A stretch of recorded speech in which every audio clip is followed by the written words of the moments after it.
didn't actually think I'd be talking about Dinosaurs topping this weekend, but we have a 60-card Mekk-Knight list in addition to Dinosaurs. Now, the thing that kind of makes me excited to see these lists coming out of the woodwork is, well, it's Dinosaurs. And you know what Dinosaurs love most?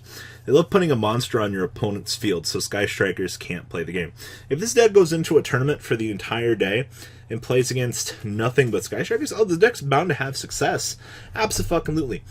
So, we're going to be looking at some more deck profiles from Asian Persuasion from this weekend. A few of them I did want to comment on and just kind of analyze and look at as a whole and talk about, because information is key to becoming a better duelist. And I cannot stress that enough out there. If something comes across the table, it's very important to analyze this. So, Dinosaurs. Why is this deck having success now of all times? Double Evolution Pill with Ultimate Conductor is a hell of a thing. I think a lot of people kind of discount the worst matchup that a lot of these decks have in the current game is, well, Dinosaurs got hit at one point in time because Miscellaneous Ceratosaurus got touched. Now, Ultimate Conductor just kind of isn't as good as it... Well, it's still very good, don't get me wrong, but the problem is trying to get the deck to play the engine in and itself is still a little bit slower than I think most people kind of want to give it credit for. It's like, why play this when I can play Goki or Sky Striker? Well, the deck is still very good for just controlling the opponent, taking out their monsters, and I mean, Overtext is still a fucking very good card. Deck's got a lot of recursion and a lot of anti-meta aspects going for it, and the deck still likes to try to play the game. So this is the current Dinosaur deck that ended up topping the regional this weekend. So we had triple Ash Blossoms, 2 copies of Baby Ceratosaurus, 1 Doggo Man, triple Droll Knockbird, 2 Effect Veiler, 1 Gamma Seal, 2 Giant Rex, 1 Kumamungus, 1 Miscellaneous Ceratosaurus, 1 Overtex, triple Overraptor, triple Ultimate Conductor spells, 1 Dark Hole, 2 Double Evolution Pill, 1 Foolish Bro, triple Fossil Dig, 2 Gold Sarcophagus, 1 Kaiju Slumber, triple Lost World, 2 Terraforming, and 2 Twin Twister. So, the big thing I want to say here is I think Lost World being in the metagame is all the more important. Sure, you give your opponent a level 1 for them to make Link Karibo with, but not every deck is going to be playing that. Also, Lost World gets to give you some other fantastic stuff. If a normal monster on the field be destroyed by Battle Card Effect, you can destroy that many dinosaur-type monsters in your deck instead. Lost World kind of grants you that immunity to just spam the field, and your opponent really can't do shit about it, you know? So, if the deck is going to have success, it's because of just the text of Lost World. Now, the deck is playing a little bit of a Kaiju engine. You have 3 of them. You have Turtle, you have Kumamungus, and you have Doggeron. Kind of starting to see the Kaiju package resurface in today's current game of Yu-Gi-Oh! And it's definitely not a bad thing seeing this. The Kaiju package it's not bad in today's current day and age. Now, hear me out here. More roguish decks are starting to go back to this. Breaking the Tri-Gate lock using, you know, Kaiju Slumbers, Eroda, and another board wipe, and a lot of these decks is not a bad thing at all. But is the Kaiju package going to work in every deck? Abso-fucking-lutely not. But for the most part, it's working.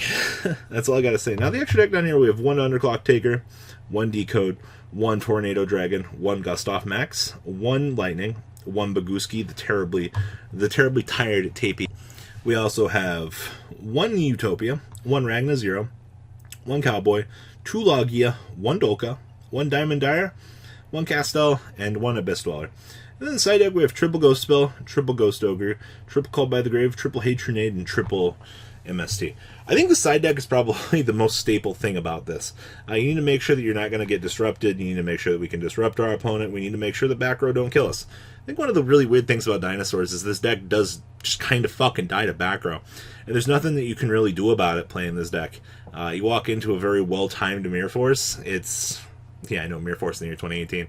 Hey, you know what? I've seen stranger things at events as of late. So, back row removal definitely coming up. Also being able to fuck over your opponent's Widow Anchors with Hatronade is fucking really good. You know, multi-roll is a fucking very good card, but you have to do something to kind of play around it.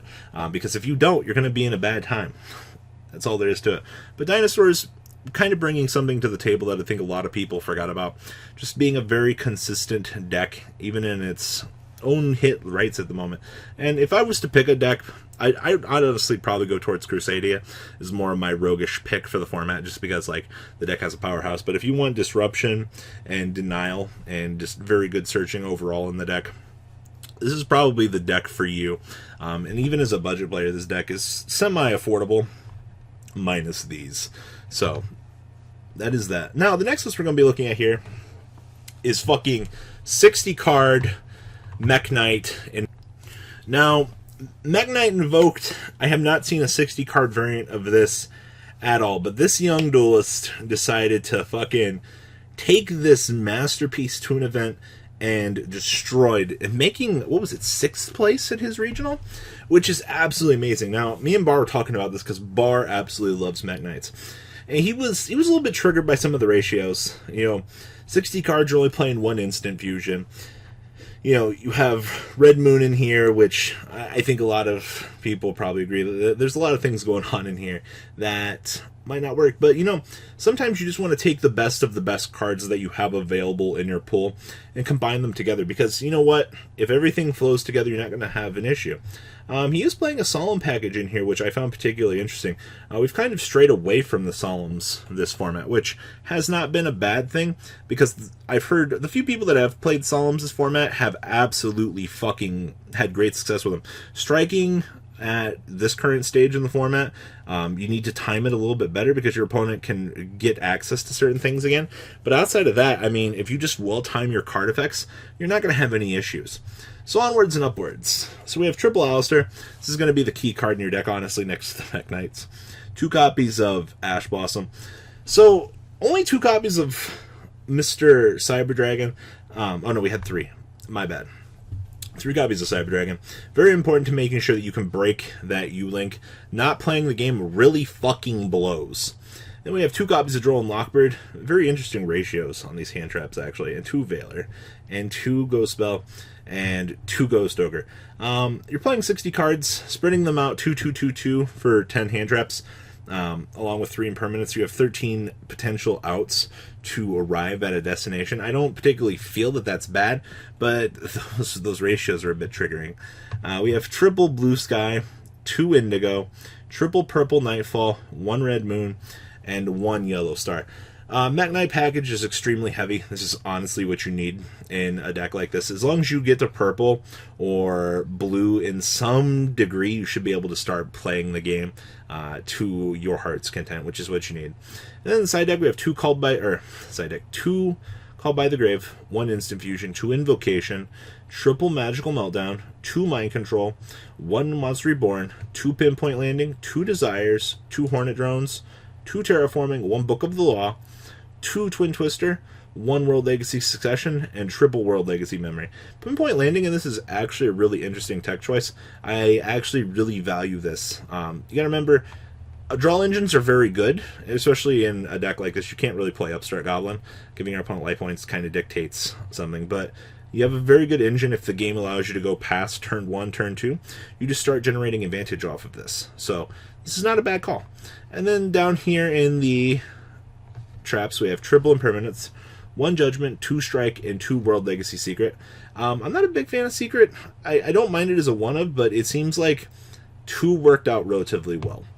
Down here in the extra deck, we have 1 Kagari, 1 Hayate, 1 Spectrum Supreme, 2 Morningstar, 1 Unicorn, 1 Phoenix, 1 Boral Sword, 1 Alistair, 1 Ragin, 1 Purgatrio, 2 Mekaba, 1 Melangelica, and 1 Mega Fleet. Side deck, 1 Ghost Spell, triple Vanity Fiend, 1 Fortress Dragon, 2 System of a Down, 1 Twin Twisters, 1 World Legacy Key, 2 Fairy Wind, triple Red Reboot, and 1 Soul Drain.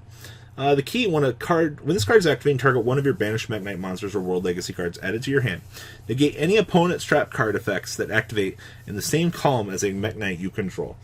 This just genuinely lets you negate trap cards and kind of make an attempt to once again try to play the game. It seems to be our point in this game.